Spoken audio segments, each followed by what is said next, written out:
అందరికీ నమస్కారం।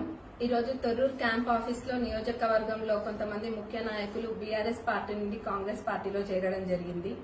ఈ సందర్భంగా మీడియా మిత్రులతో మాట్లాడుతూ నేను కాంగ్రెస్ పార్టీకి బీజేపీకి పోటీ అని అనబోయి పొత్తు అని అన్నా। అయితే దానికి బీఆర్ఎస్ వాళ్ళు చాలా విష ప్రచారం చేస్తున్నారు। ఇప్పుడు కాంగ్రెస్ కి బీజేపీకి అసలు పొత్తు అనేది ఉండదు, ఎప్పటికీ ఉండదు। కేవలం ఇదేంటంటే వాళ్ళు ప్రజలను తప్పుదోవ పట్టియడానికి ఒక డిస్ట్రాక్షన్ లాగా ఇది చేస్తున్నారు। ఎందుకంటే బీఆర్ఎస్ పార్టీ నుండి కాంగ్రెస్ పార్టీలోకి చాలా మంది జాయిన్ అవుతున్నారు, అది వాళ్ళు చూసి తట్టుకోలేకపోతున్నారు। అందుకు ఏదో ఒక తప్పుదోవ పట్టియాలని ఈ విధంగా వాళ్ళు చేస్తున్నారు। రాబోయే పార్లమెంట్ ఎన్నికల్లో బీఆర్ఎస్ పార్టీకి పర్మనెంట్ రిటైర్మెంట్ అనేది తప్పదు। ఆ పార్లమెంట్ ఎన్నికల్లో అత్యధిక సీట్లను గెలిపించుకొని కాంగ్రెస్ పార్టీని దేశంలో కాంగ్రెస్ పార్టీనే తెచ్చుకుందాము।